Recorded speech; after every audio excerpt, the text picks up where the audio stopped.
Bonjour à tous, alors bienvenue dans ce premier vlog MIPS. Donc, je ne vais absolument pas présenter ni moi ni MIPS aujourd'hui. Si ça vous intéresse de savoir ce qu'est MIPS ou qui je suis dans l'histoire, donc je vous invite à aller voir ici la première vidéo des MIPS News où vous pourrez savoir un petit peu plus de choses sur nous, ou alors de cliquer en bas dans la description de cette vidéo. Alors le concept qui est un petit peu nouveau pour moi, on va le découvrir ensemble, c'est le concept de vlog. Alors pour tout vous dire, le vlog, je n'avais absolument aucune idée de ce que ça voulait dire avant, mais on m'a appris que ça voulait dire vidéoblog.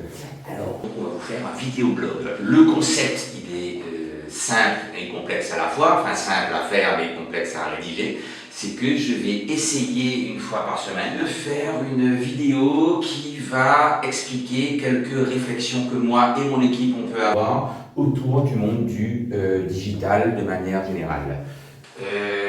Mais vous verrez, ça dépassera souvent l'univers du digital.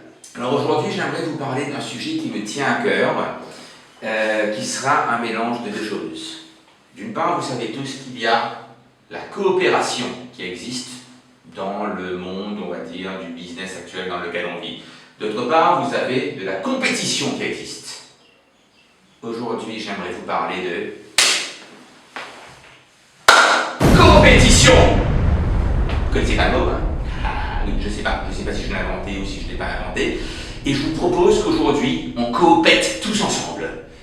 Oui, en fait, c'est un membre de mon équipe qui m'a dit de caser ce mot, coopéter, parce que ça va faire rigoler, ça va faire des vues, ça va faire des trucs sympas. Donc voilà, il m'a dit, Sébastien, à un moment dans ton sketch, tu dis, on va coopéter. Donc on va coopéter ensemble pour illustrer le concept de la coopétition. La coopétition, qu'est-ce que c'est? Attention, mise en situation.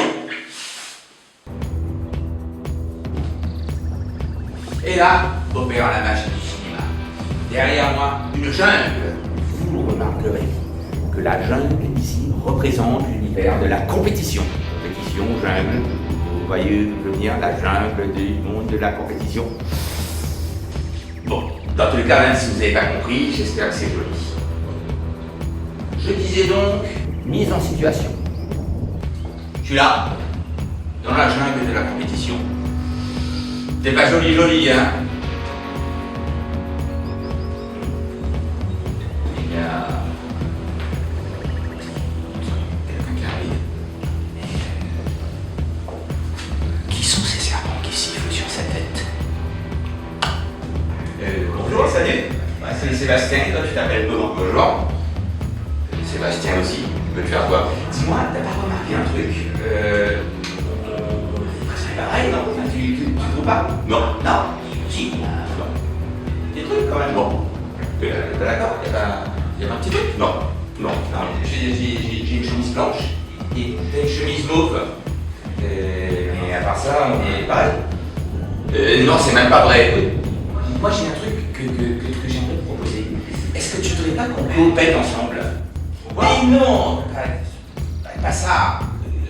C'est-à-dire que toi, tu vends des chemises mauves, moi je vends des chemises blanches. Tu voudrais pas qu'on mette en commun des trucs, je sais pas, toi t'es bon en quoi? Non, ça m'intéresse pas ton truc. Il m'inquiète ce gars, je commence à m'inquiéter. Il a raison, c'est louche, il va me piquer des parts de marché. Je vais le buter.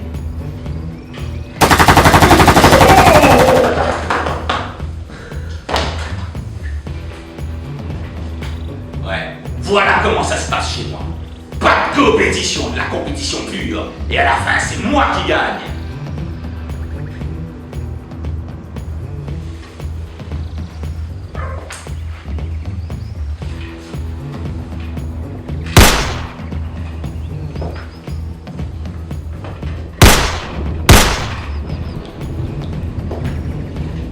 Et ouais, il avait raison. Pas de compétition. Classe ma chemise. Bon, je sais pas de quelle couleur elle est, mais je m'en fous, elle est plus classe. Pas de compétition.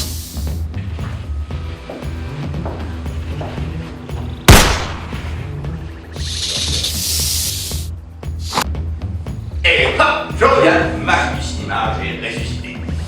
Et voilà ce qui se passe quand on coopère pas ensemble. Deuxième mise en situation. Toujours l'univers de la compétition derrière nous. Oh mais que vois-je? Un autre compétiteur, semble-t-il, qui arrive dans cet univers de jungle. Il a l'air un peu différent, mais il me ressemble, vous ne trouvez pas? Toujours, j'ai vraiment l'impression qu'on fait la même chose, mais je vais l'aborder, on va voir. Bonjour, moi c'est Sébastien, et toi c'est comment? Bonjour, je m'appelle Sébastien aussi. Mais dis-moi, t'es d'accord, on fait plus ou moins la même chose? J'ai l'impression que ouais, on est d'accord là-dessus. Et moi mais t'as remarqué, moi je sais faire que des chemises blanches, parce qu'en fait, j'ai pas de teinturier. Mais par contre, tu sais ce que j'ai? J'ai un super réseau de distribution où vraiment ça me coûte que dalle de livrer d'un point A à un point B. Et toi, tu t'en sors comment dans le business de manière générale? Alors moi, la distribution, c'est catastrophique, mais j'ai un super teinturier. Ah ok, donc c'est ça ta difficulté plutôt alors, c'est ça. Mais c'est que ça me donne des idées tout ça. Dis-moi, est-ce que ça ne te dirait pas qu'on mette en commun nos ressources, qu'on trouve un gars qui nous aide à les mettre en commun? On augmente notre part de marché pour ceux qui aiment les chemises à pas cher, parce qu'on diminue notre prix à travers le réseau de distribution, et puis on augmente notre gamme de couleurs. Ce serait cool, non? Génial! Ouais, top là! Chers amis, nous revoici de retour dans un univers normal. Alors j'espère que vous avez apprécié l'épisode de la compétition et j'espère que je n'ai pas, vexé ou fâché les petites oreilles tendres et sensibles avec le terme coopéter.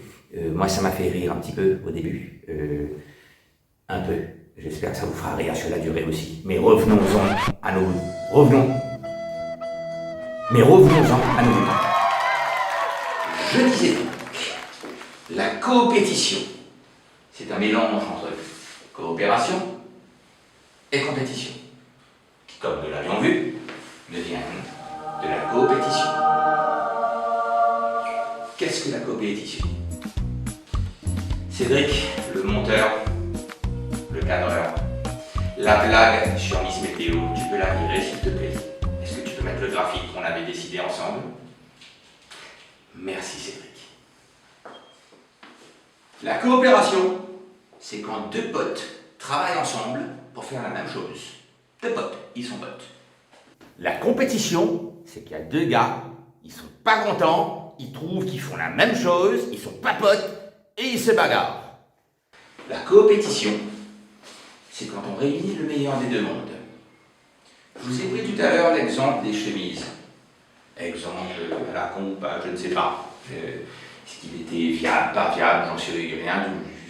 Je vous avoue que perso, je suis plutôt dans les fintech, je suis pas trop dans les chemises. Prenons un exemple un peu plus parlant, celui des fintech. Ici, là, vous avez une part de gâteau. Cette part de gâteau, on va dire que c'est la masse d'argent qui peut transiter dans un système donné, chez une fintech, par exemple. Ici, une part de gâteau comme ça, voilà, petit gâteau d'anniversaire de 4 heures. Bon. Ici, vous avez la part de gâteau qui peut transiter à travers le fintech B, qui est donc concurrent. Le vert, j'aime pas le fintech A, je suis concurrent. Le gâteau, vous voyez d'ailleurs, il y a une forme différente, le gâteau. Il n'est pas pareil, c'est un gâteau, mais il n'est pas pareil. Il est peut-être un petit peu plus gros, pas plus gros, enfin, mais on ne sait pas trop, il n'est pas pareil en tout cas.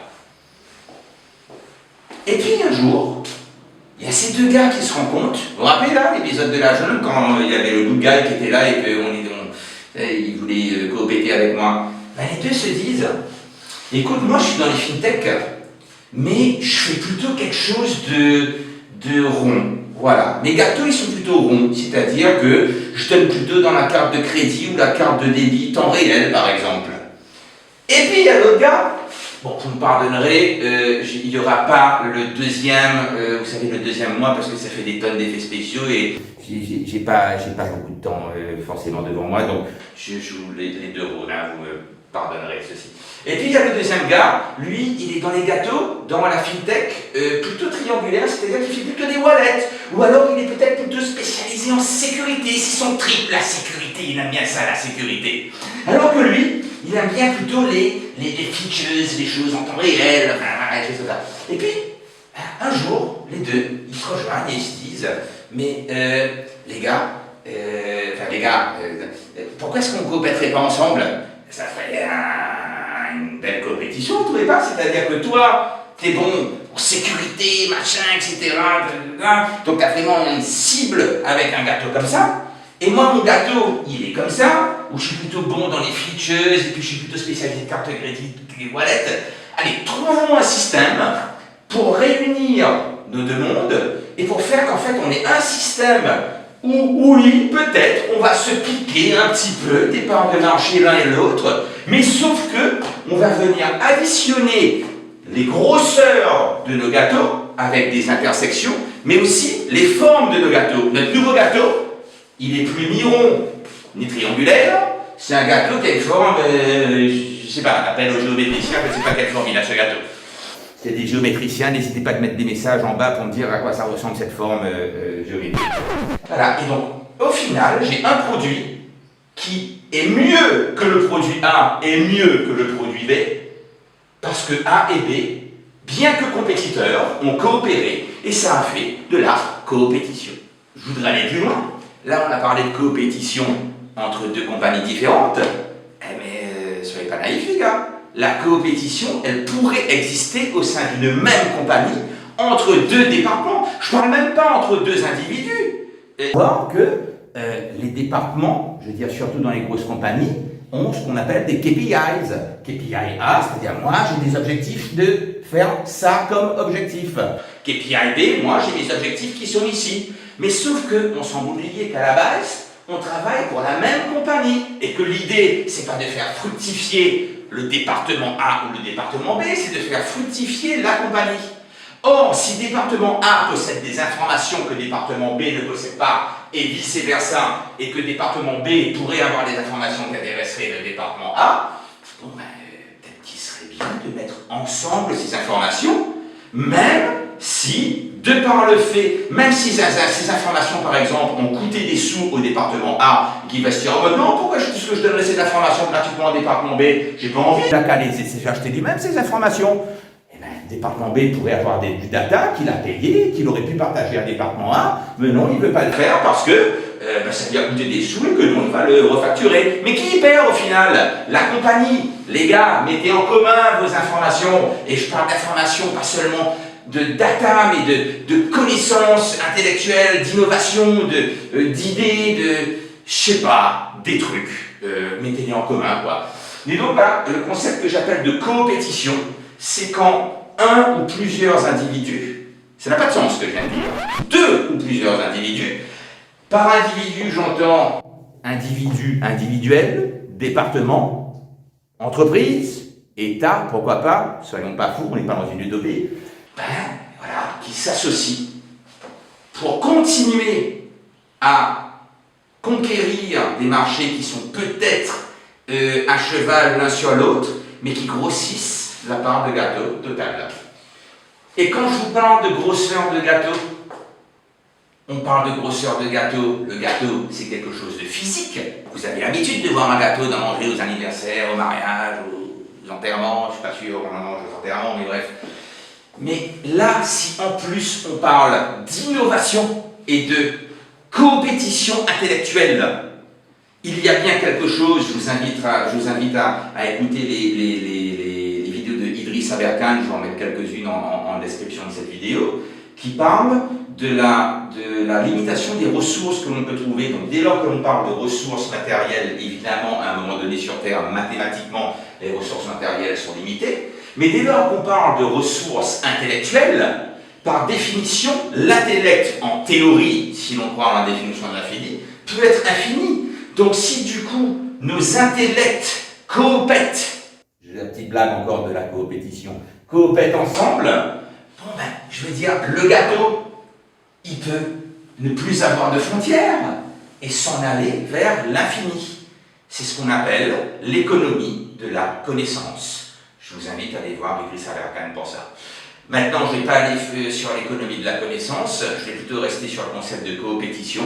Donc oui, s'il vous plaît, faisons qu'en tout cas à l'île Maurice, il puisse y avoir un petit peu plus de coopétition, si vous préférez, de la compétition saine. Et juste avant de finir, je voudrais m'adresser surtout aux gros. Pas en termes de kilos, vous l'aurez compris, en termes de compagnie, les gros. La coopétition, c'est pas encore ça. Je sais pas si vous avez remarqué. Je veux dire, on a voilà, un marché établi, voilà, les règles sont bien établies, il y a même des monopoles, des choses comme ça. Mais les gros, hein, qui ont déjà quelque chose de bien établi, coopétez entre vous, mais coopétez avec les petits aussi. Parce que les petits ont une agilité, c'est le mot à la mode en ce moment, un savoir-faire Qui peut-être peuvent vous manquer. C'est pas péjoratif ce que je dis, c'est juste que par nature, les gros sont faits pour être plus monolithiques, mais produire beaucoup de la masse et des choses comme ça. Les petits sont agiles, ils se déhanche dans tous les sens. Donc, c'est le dernier petit message que je peux avoir par rapport aux gros. Je ne parle pas forcément du secteur de la finance, hein, je parle des gros tout court. À partir de là, je pense que je vais devoir m'arrêter. Qu'est-ce que vous en pensez? On a assez dit, non, sur la compétition. Puis vous me laissez quelques petits messages en bas, là, voilà, pour me dire ce que vous en avez pensé, ce que vous pensez de la coopétition, de la coopération saine. Est-ce qu'il en faut, est-ce qu'il n'en faut pas? Est-ce que ça peut marcher dans le monde dans lequel on vit? Voilà. Est-ce que c'est une utopie, ce dont je suis en train de parler, ou est-ce que ça existe déjà? Je pense pouvoir dire, sans trop me tromper, que ça existe déjà, ne serait-ce que dans le domaine des appareils photo. Enfin, je vous dis ça pourquoi? C'est parce que j'ai un appareil photo qui est en train de me filmer en ce moment. Et ici, un téléphone portable.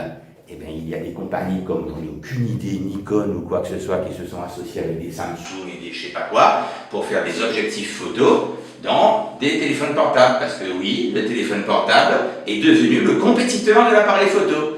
Eh bien, il y a certaines compagnies, des gros, qui ont été assez intelligents pour coopéter ensemble, pour faire de la coopétition. Donc le concept de la coopétition marche. Il faudrait juste que, déjà à l'île Maurice, on soit un petit peu plus ouvert d'esprit à ce niveau, s'il vous plaît. Je vous dis à bientôt pour un nouveau vlog. Vlog, vous l'avez appris, vlog, c'est un truc que les jeunes ils disent vlog, vidéo-vlog. Voilà, pour un nouveau vlog.